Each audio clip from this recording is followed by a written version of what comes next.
The gospel text of today, taken from Mark chapter 8, verses 27 to 35, is made up of three parts. In the first part are the questions of who Jesus is for the disciples. The second is the first of the passion and resurrection predictions. And the third is about what it means to be a disciple of Jesus. Up to chapter 8, Jesus has been trying to communicate to his disciples in both word and action that he has come to this earth for a particular reason, namely to be God's representative of unconditional love. His disciples have understood, but very, very briefly and in a very small way, who Jesus is.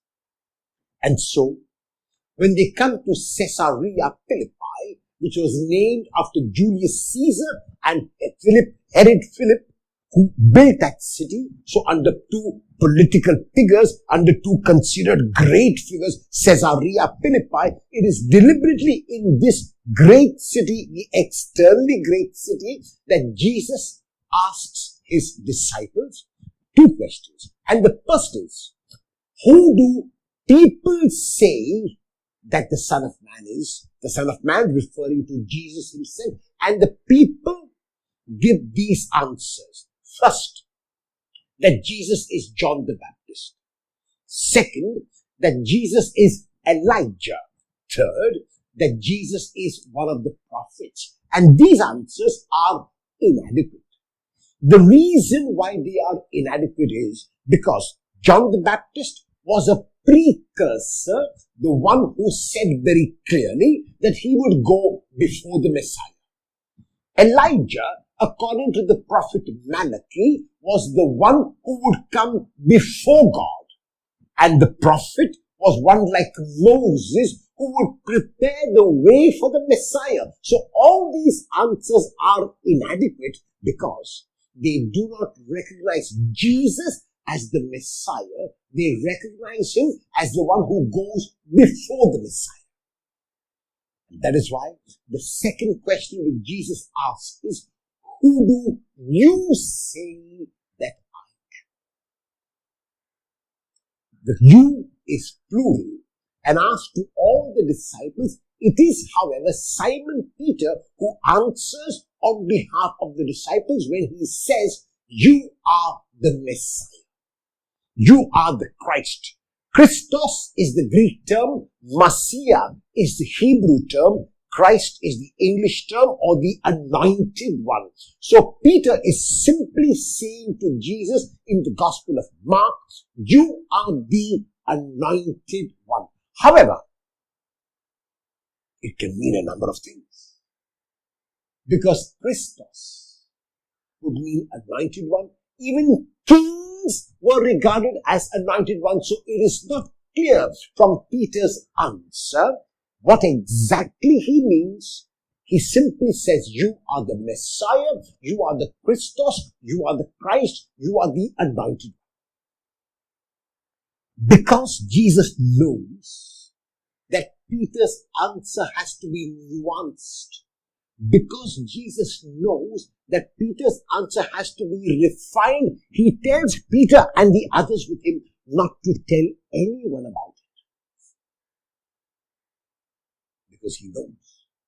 If they simply communicate that he is the Christ, people's minds will go to the conquering Messiah. The Messiah who will come on a horse. The Messiah who will overthrow those who are oppressors. The Messiah who will use violent means.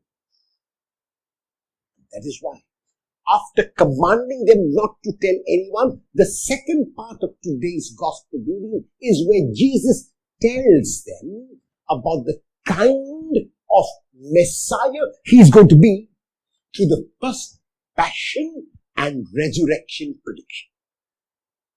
8:31 is the first time in the Gospel of Mark in which Jesus would taught about his passion, about his rejection, about his death, but also about his rising. Jesus never in the Gospels talks about his death without in the same breath talking about his resurrection, which shows the confidence and the faith that he had in God. This is the Messiah he has come to be. And then at the end of this explanation, or at the end of this passion and resurrection prediction, Mark will add a phrase. He said this plainly. That means he said it openly. He said it without mincing words. He said it without ambiguity, because now this is what they can proclaim. This Messiah can be proclaimed to the whole world. And because we know that Peter had not really understood it and his answer had to be nuanced and refined, Peter objects to this kind of Messiah. And so we know that Jesus was right in commanding Peter and the disciples to silence, because Peter understood Jesus not as the Messiah who would suffer and die and rise again. And that's why the moment Jesus talks about his passion and death, Peter forbids him from doing so. Jesus, however, is focused on God, not on humans, and he tells Peter not to try to go in front of him and be the leader. He reminds Peter that Peter is actually a follower and asks Peter to come behind him. He tells Peter to come behind him and not to be like the tempter who tries to go before him.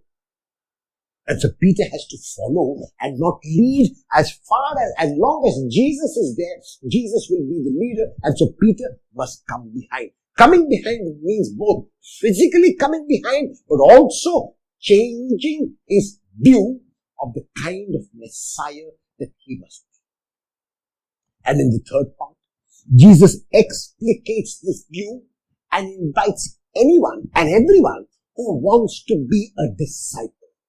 And though often we are taught that Jesus invites those who want to be disciples to first take up their cross, that is not so, because the text does not say take up your cross before doing something else, which is denying the self.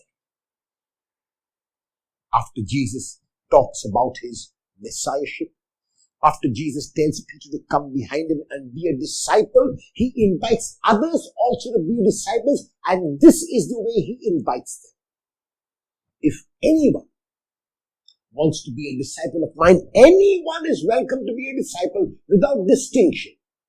Let him or her deny themselves first. Denial of self means to count the self as nothing. Denial of self means to count the self as no one. And when one does that, then there is no cross. If there is no self, there is no cross. If there is no self, the cross is not heavy, and that is why Jesus, the master teacher that he was, would ask people to do what was necessary first, because then they would not feel the burden or the weight of the cross when the self was denied. In the second reading of today, James is inviting those who profess to be disciples to continue to take up that cross, but by denying themselves first. If I deny myself, then I realize that not only will the cross be light, but I will not even feel or think that I am carrying a cross. There are times in our lives when we want God to show God's power, especially when we are being persecuted, especially when things are not going the way we want them to go, especially when people are threatening us, especially when our lives are in danger. We want God to come down and show God's power, show these people who God is. But God does not work that way. Like Peter, we also tell God that that God should not be like this, that God must show violently that God is in control. But God does not work that way, as Jesus has shown. As a matter of fact, even when Jesus hung on the cross, He was being tempted by a variety of groups, by those who passed by the religious leaders, by those who were crucified with him, to show that power. And it would have been a tremendous temptation. But this kind of power works only for a brief moment. This kind of sign is enough only for a few moments, and then another sign and another sign and another sign is required, and the signs never cease. All the signs that we will ever need of who our God is and continues to be have been given in Jesus. We've only to look at the cross and believe in the resurrection to know that no matter how challenging life is now, we will overcome. Will you stop believing in a conquering Messiah? Will you believe instead in a Messiah who suffers, who dies, but who rises